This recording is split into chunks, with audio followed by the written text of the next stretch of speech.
नमस्कार दोस्तों, स्वागत है आपका हमारे चैनल पर जहां हम बात करते हैं इन्वेस्टिंग, ट्रेडिंग और पर्सनल फाइनेंस के बारे में। आज के इस वीडियो में हम बात करेंगे ETF यानी एक्सचेंज ट्रेडेड फंड के बारे में। अगर आप स्टॉक मार्केट में निवेश करते हैं या करना चाहते हैं तो आप डायरेक्टली स्टॉक्स में इन्वेस्ट करते हो या फिर ETF में इन्वेस्टमेंट करते हो। अगर आप स्टॉक्स में इन्वेस्टमेंट करने से डरते हो कि क्योंकि काफ़ी ज़्यादा वॉलेटिलिटी होता है उसमें, तो आपके लिए एक ETF बेस्ट ऑप्शन होता है जिसमें आप इन्वेस्टमेंट कर सकते हो। तो आज की इस वीडियो में यही हम समझेंगे कि ETF में इन्वेस्टमेंट करने का क्या फ़ायदा होता है और हम समझेंगे इससे हम कितना अच्छा खासा प्रॉफिट बना सकते हैं एज अ लॉन्ग टर्म में। तो वीडियो को अंत तक जरूर देखिएगा। तो स्टार्ट करते हैं अपना इस वीडियो। तो दोस्तों, सबसे पहले हम समझते हैं कि ETF होता क्या है और ETF का फुल फॉर्म क्या है। ETF का फुल फॉर्म होता है एक्सचेंज ट्रेडेड फंड। यह एक ऐसा इन्वेस्टमेंट फंड है जो स्टॉक एक्सचेंज पर ट्रेड होता है, ठीक उसी तरह जैसे एक स्टॉक्स होता है। ETF एक बास्केट की तरह होता है जिसमें कई अलग अलग स्टॉक्स, बॉन्ड्स या अन्य एसेट्स होते हैं। इसका मतलब है कि जब आप एक ETF खरीदते हो तो आप एक ही साथ कई स्टॉक्स को या कई एसेट्स में निवेश करते हो, राइट।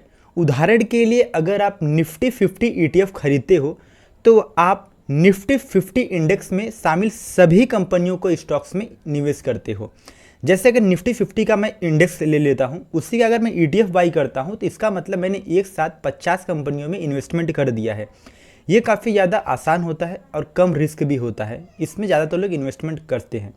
तो अब हम समझते हैं कि ETF काम कैसे करता है।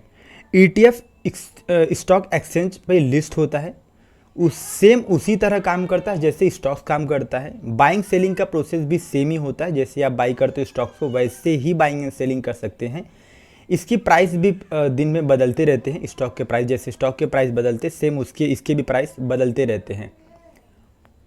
जैसे स्टॉक्स का प्राइस होता है वैसे ETF का एक NAV होता है, ये मतलब नेट एसेट वैल्यू। उसके ऊपर प्राइस पे उसका प्राइस NAV चेंज होता रहता है। जैसे स्टॉक का प्राइस चेंज होता है वैसे इसका NAV चेंज होता रहता है। अब हम समझते हैं कि ETF के कितने प्रकार होते हैं।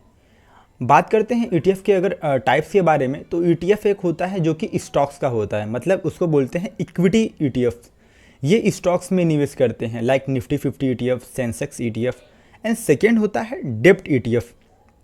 डेप्ट ETF मतलब ये बॉन्ड्स में इन्वेस्टमेंट किया जाता है, मतलब भारत बॉन्ड्स ETF। अगर आपको समझना हो कि बॉन्ड्स क्या है तो मैं एक ब्रीफ में बता देता हूँ। बॉन्ड्स एक तरीके का जैसे डेप्ट मार्केट होता है।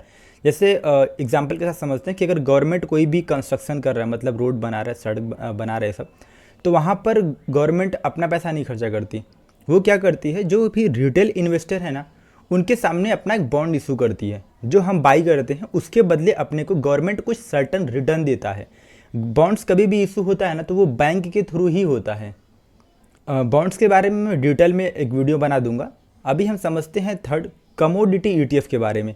कमोडिटी ETF मतलब गोल्ड, सिल्वर करके होते हैं। मतलब जहाँ पे अगर आप कमोडिटी ETF में इन्वेस्टमेंट करते हो, इसका मतलब आप गोल्ड में इन्वेस्टमेंट कर रहे हो। सिल्वर की ETF में इन्वेस्टमेंट करते हो, इसका मतलब आप सिल्वर में इन्वेस्टमेंट कर रहे हो। फोर्थ होता है सेक्टरल ETF, मतलब वो सेक्टर वाइज होता है, मतलब डिफेंस सेक्टर का हो गया, IT सेक्टर का हो गया, तो ऐसे करके सेक्टर वाइज के भी ETFs होते हैं। अब हम समझते हैं कि ETF में इन्वेस्टमेंट करने के फ़ायदे क्या क्या होते हैं। तो सबसे पहला फ़ायदा होता है कि ये काफ़ी ज़्यादा डाइवर्सिफिकेशन का फ़ायदा होता है। एक ETF में निवेश करने का मतलब होता है कि आप मल्टीपल स्टॉक्स में इन्वेस्टमेंट कर रहे हो। एंड सेकेंड, अपने पास बेनिफिट्स होता है कि ये लो कॉस्ट में होता है। जहाँ पे अगर हम ETF में इन्वेस्टमेंट करते हैं तो उसका प्राइस जो होता है वो कम होता है एज़ कम्पेयर टू आप जाके एक एक स्टॉक्स को बाई करो। थर्ड क्या अपने पास बेनिफिट होता है, ये लिक्विडिटी अच्छा होता है। ETF को आप किसी भी समय खरीद और बेच सकते हो। इसमें कोई स्टॉक एक्सचेंज का लिस्टेड ऐसा कुछ सिस्टम नहीं होता। जब आपको सेल करना तो आप सेल कर सकते हो।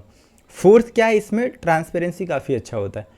ETF की जो होल्डिंग्स होती हैं उनके मतलब पब्लिकली सब कुछ उपलब्ध होता है कि आप उसकी ETF के बारे में अच्छे से रिसर्च करके इन्वेस्टमेंट कर सकते हो। अब हम एक उदाहरण के साथ समझते हैं कि ETF के उदाहरण को समझते हैं कैसे कैसे ETF है अभी इंडिया में कैसे रिटर्न बनाए हैं। निफ्टी 50 ETF करके होता है। ये भारत के सबसे टॉप स्टॉक से ETF है, वो सबसे बड़ा अब तक का ये ETF है, निफ्टी 50 का ETF, जो कि सबसे अच्छा अब तक का रिटर्न बनाया है। इसके अंदर जैसे कंपनी है वो रिलायंस की है, TCS है, HDFC है, ऐसे स्टॉक्स इसमें इस ETF के अंदर है। सेकेंड है गोल्ड ETF।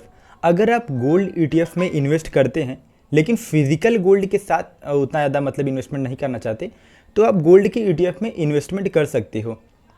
ये जो भी गोल्ड का प्राइस होता है उसी के प्राइस पर ही निर्भर होता है, और जैसे गोल्ड का प्राइस बढ़ेगा वैसे इसका भी रिटर्न अपना बढ़ेगा।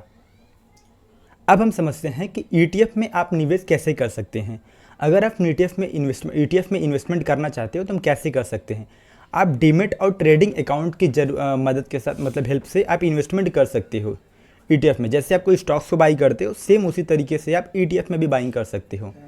दोस्तों यह हमारी आज की इस वीडियो का ईटीएफ के बारे में पूरा अपना ये कोर्स था। अगर आपको वीडियो पसंद आया हो, अगर ऐसे ही वीडियो आप चाहते हो तो कमेंट सेक्शन में ज़रूर बताएं कि आपको किस टॉपिक पे कौन सा वीडियो चाहिए।